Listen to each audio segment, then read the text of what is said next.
Hej og velkommen til ugen op til Roskilde Dyrskue. Det er søndag i dag, og vi skal på dyrskue på torsdag, så vi har en hel masse ting, vi skal gøre klar. Vi skal have 6 heste med, selvom følgende måske ikke tæller for en hel hest. Det kan vi debattere. Men vi skal have Viggo med, som er vores 9-års hingst. Og så skal vi have vores 2-års Welsh Billy med. Og så skal vi have Delilah, som er en hoppe på 18 år. Hun er blobberens mor, og hun skal have følge med ved siden. Og så skal vi have Baby med, som er 5 år, 6 år, 5 år, tror jeg nok. Og hun har også følge med ved siden. I går der fik vi klippet Viggo. Han er næsten færdig klippet. Der er lige et par små ting, jeg lige skal have justeret. Og i dag der skal vi have klippet mindst 2 heste. Normalt så klipper vi ikke så tidligt, men jeg er sådan lidt i frygt over, hvis nu at man får migræne på mandag, når man skal klippe de sidste heste eller whatever, og man stadig har 4 heste, der skal klippes, så bliver det lidt hårdt. Så derfor vil jeg gerne have det overstået lidt tidligt i år, så jeg kan slappe af resten af tiden. Jeg har været lidt stresset i år, så jeg prøver sådan at gøre det lidt sundere, måske, siger jeg. Nå, but anyhow, i dag skal vi have klippet Delilah og et føl, og i morgen skal vi have klippet Baby og et føl. Og i går klippede vi Viggo. I kan lige få lidt klip fra det her.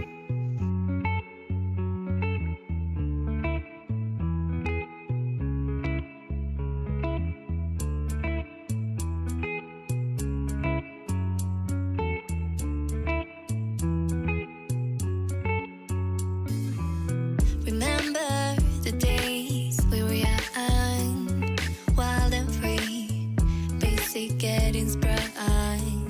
We used to dance the night away, hang out the whole next day, laughing, having fun.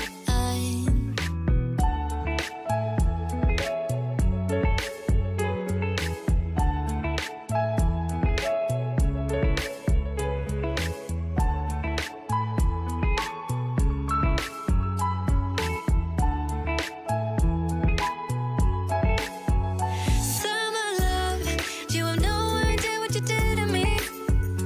Summer love, didn't care that we weren't meant to be. You were mine, I was yours. Take me back once more. Summer love, where did you go? Summer love, you have no idea what you did to me. Summer love, didn't care that we weren't meant to be. You were mine, I was yours. Take me back once more. Summer love, sweet joy, where did you go?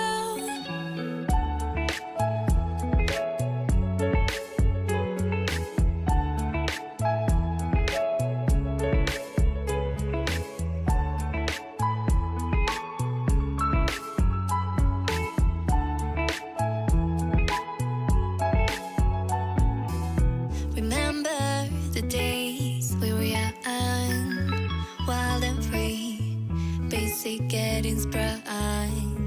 We used to dance the night away, hang out the whole next day, laughing, having fun.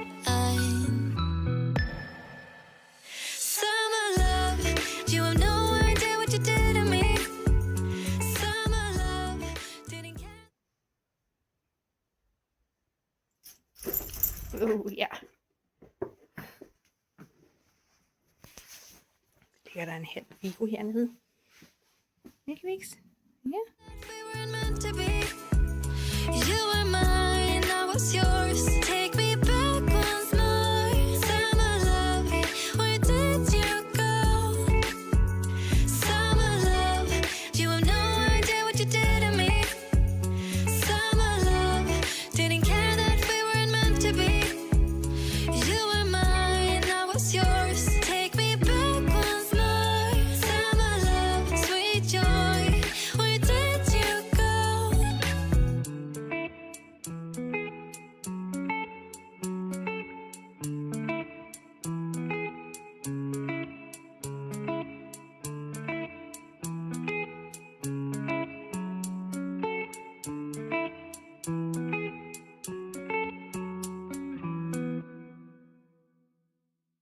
Og I har jo faktisk ikke mødt følgebasserne endnu. Men Egon, hvis I følger med på Facebook. Det her, det er Egon. Egon, du skulle blive inde i din boks. Ja, du skulle blive inde i din boks. Ja, det skal du. Kan du ikke blive derinde? Spise mad sammen med mor? Nej, okay. Egon, han er... Hvad er du? 4 uger i dag? Ja, er det 4 uger siden? Oh yes. Ja, du er en stor dreng. Og han er efter, blobberen og baby. Og de skal med på dyrskue. Ja, det skal. Oh my god, du er fræk. Nå, vi fodrer lige resten. En anden lille fyr, I ikke har mødt endnu, det er lille Wook. Ikke Wookie. Hej, Wookie Boogie. Hej. Kommer du her, måske? Wookie. Oh my god. Oh my god. Ja, okay, så leger du med den. Wookie er 3 uger i dag. Og han er efter Delilah. Og efter Viggo. Og han er rigtig fræk. Det er Egon også. Skal vi bare sige. Det er sådan. Ja, skal vi bare sige det sådan.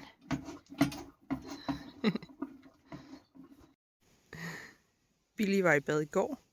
Og jeg troede, at den der mørke plet på hans rumpe, det var noget, der kunne vaskes væk. Det er det ikke.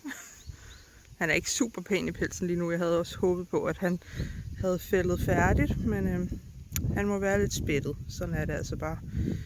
Ja, ingen er perfekt, vel, Billy Boy? Så må du bare skinne på en anden måde.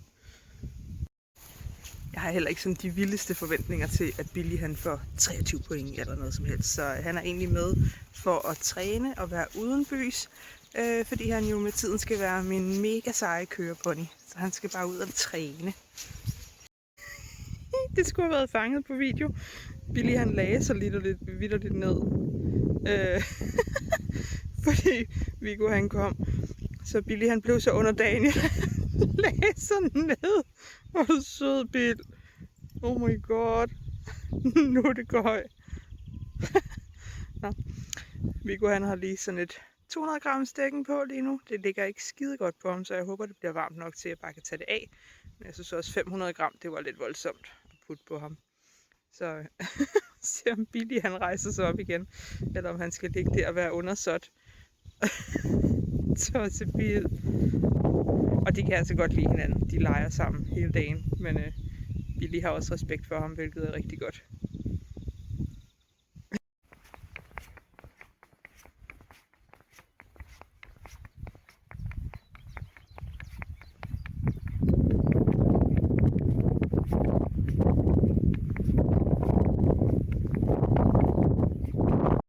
Hej Loppe. Det kom blobberen også lige på folk. Vi var lige ude og gå en lille tur. Og så skal jeg ind og have noget at drikke. Nå, jeg er på vej over med Wrap til Glassy. Det står deroppe. Det ser muligt.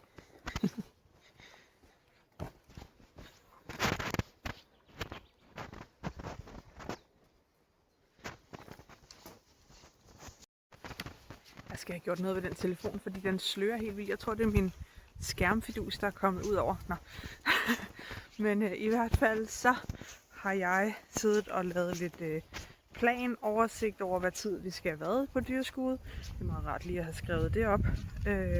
Og også lavet lidt en plan om, hvornår vi har hjælpere, og hvem vi mangler, og hvornår og hvem der skal gå med hvad og sådan nogle ting. Så det er der halvt styr på. Måske i hvert fald. Og så har jeg været ud og fodret Glossy. Og så er mig og Tara, hunden, lige ude og gå en tur i skoven. Og så skal jeg hjem og lukke følge ud. Og spise noget frokost, tænker jeg. Så fik vi lukket følge ud. Og jeg skulle egentlig have trænet Viggo, men så lavede jeg lidt en overspringshandling. Så nu har jeg ordnet diamantens boks i stedet for. Den trængte pænt meget. Så nu har jeg taget et stort lag af med vådt. Og så har jeg fået en træpille. Og så er jeg ved at bløde en træpille mere op. Jeg vil gerne have, at hun har en tyk bund at stå på, fordi hun står skadet lige nu. Og vi ved ikke lige helt, om det bliver godt igen, eller ikke bliver godt igen. Så hun får sådan lige lidt ekstra meget bund i forhold til, hvad vi måske plejer. Selvom vi plejer at have meget bund. Så den er næsten færdig. Træpillerne skal lige bløde op, så der ikke er for mange hårde knolde, hun skal stå på. Hårde piller. Ligesom at stå på en sten, tænker jeg. Det må ikke være så rart. Så Så den boks klar, og så vil jeg ind og have frokost.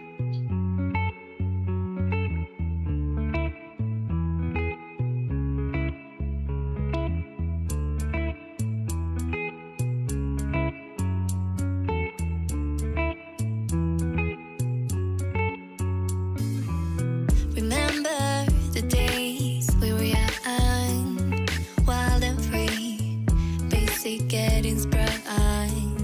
We used to dance the night away, hang out the whole next day, laughing, having fun.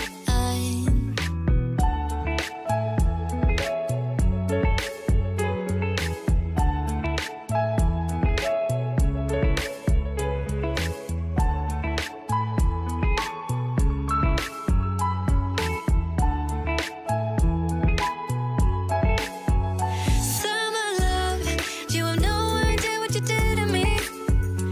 Summer love, didn't care that we weren't meant to be. You were mine. Hej.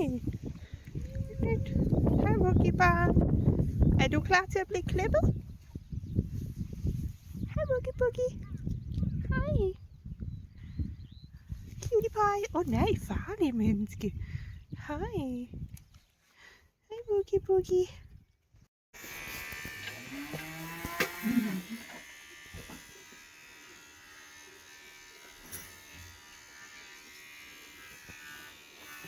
Nej, det brød jeg mig ikke om, siger Wookie.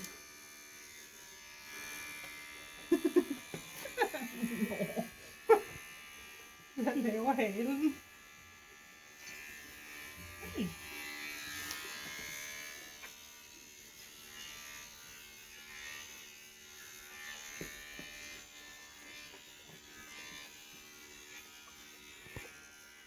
Er det mærkeligt?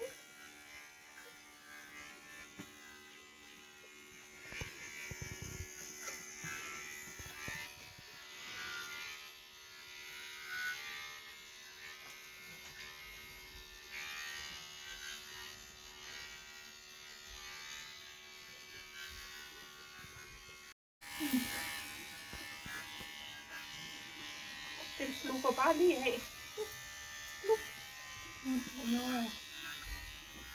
Så du behøver ikke klipperen. Nej, jeg kan bare slukke, så er det væk.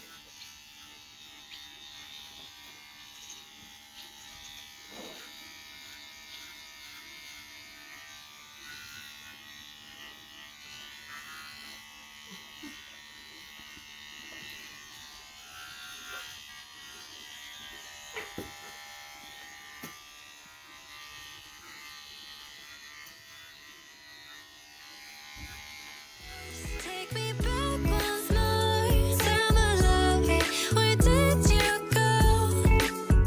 Summer love, you have no idea what you did to me. Summer love, didn't care that we weren't meant to be. You were mine, I was yours. Take me back once more. Summer love, sweet joy, where did you go?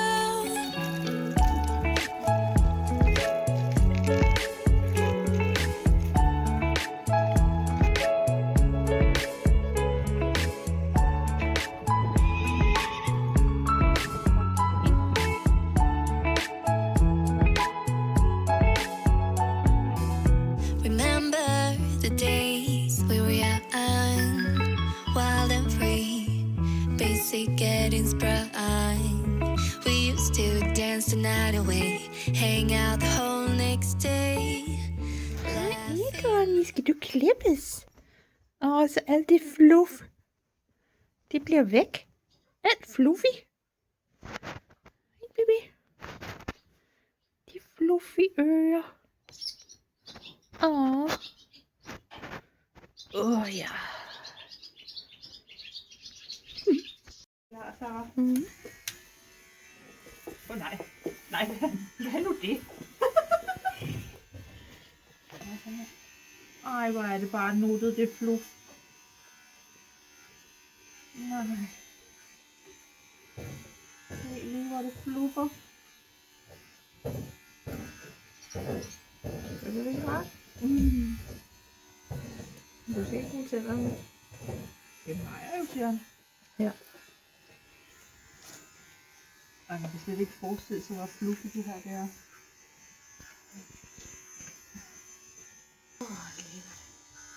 Så glider det bare igennem her.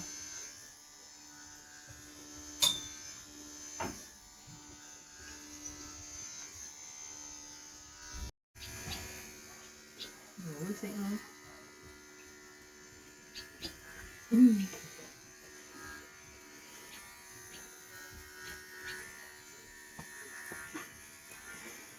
Hej, rødben.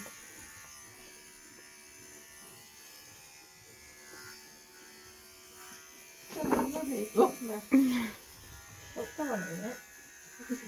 Det kunne da være noget, det er ikke. Smart, så der også være noget.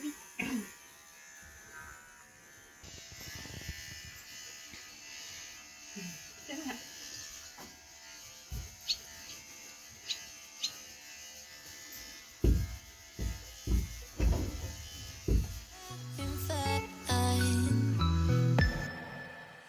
Summer love, you have no idea what you did to me. Summer love, didn't care that we weren't meant to be. You were mine, I was yours. Take me back once more. Summer love, where did you go? Summer love, you have no idea what you did to me. Summer love, didn't care that we weren't meant to be. You were mine, I was yours. Take me back once more. Egon trænger lige til en lur efter klipning. Ja, det er hårdt også. Alt det man skal lave på én gang. Ja. Godnat, Egons. Godnat, Egons. Så er søndagen ved at være slut. Og sådan en lille smule skildret efter at have klippet et par heste. Vi endte med at klippe de 2 føl. Fordi så kan jeg selv klippe Delilah lidt i morgen. Hende behøver jeg ikke hjælp til. Så Vuk han var noget nervøs. Og så er han bare møgstærk. Altså det er ikke, jeg forstår slet ikke, hvordan han kan være så stærk. Men det er han. Mega stærk.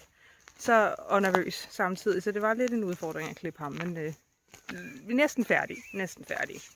Nu fik han lige en pause. Og så klippede vi Egon her til sidst. Det var egentlig meningen, at vi skulle have klippet Delilah, fordi hun blev vasket lidt tidligere i dag. Og så kunne hun have en ren pels, man kunne klippe i. Det går så meget nemmere, når man klipper på en ren pels. Men vi valgte at klippe Egon i stedet for, fordi så kan jeg klippe Delilah selv i morgen. Og Egon er en helt anden støbning end Vuk. Så han er bare fræk. Han er alle steder på én gang. Han er ikke rigtig nervøs for noget, men han har bare så meget ADHD i hjernen, hvis man kan sige det sådan. Så han skal over undersøge en dims der, og over undersøge en dims der, og bide lidt i mig, og bide lidt i alt muligt. Altså. Men til gengæld falder han meget hurtigere til ro, og er ikke nervøs over ting, så det gik egentlig okay nemt at klippe ham. Så det var lidt kaos, men det var på den sjove måde. Så han er også næsten helt færdig klippet. Vi mangler lige lidt helligdag og sådan noget. Og Viggo er også næsten færdig klippet. Så i morgen står den på at klippe Delilah og Baby. Vi gemmer Baby til sidst. Hvilket måske ikke er smart, fordi Baby hun er nok den, der bliver sværest at klippe efter Vuk. Så ja, i hvert fald så håber jeg, I har nyt at se med på den her søndag. Vi har nået mange ting i dag, synes jeg. Ja, og så ses vi i morgen mandag til endnu mere hesteklipning. Og jeg tror faktisk ikke rigtigt, vi skal andet end at klippe hest i morgen. Og til pinsefrokost hos min farmor. Så ja, det må vi også lige tage med. Det er jo hyggeligt. Det er bare lige lidt travlt lige nu. Har I lige set en flot solnedgang? Ja, apropos ADHD, ikke? Ens hjerne er lidt alle steder. Men nu vil jeg gå ind i seng. Så det vil jeg ikke. Jeg vil gå ind og drikke noget iskaffe. Og redigere video. Og billeder måske. Alt efter, hvordan det ledes. Lige nu er jeg i hvert fald høj på energi. Kommer det, Tara? Ja. Tak fordi I så med. Vi ses igen i morgen.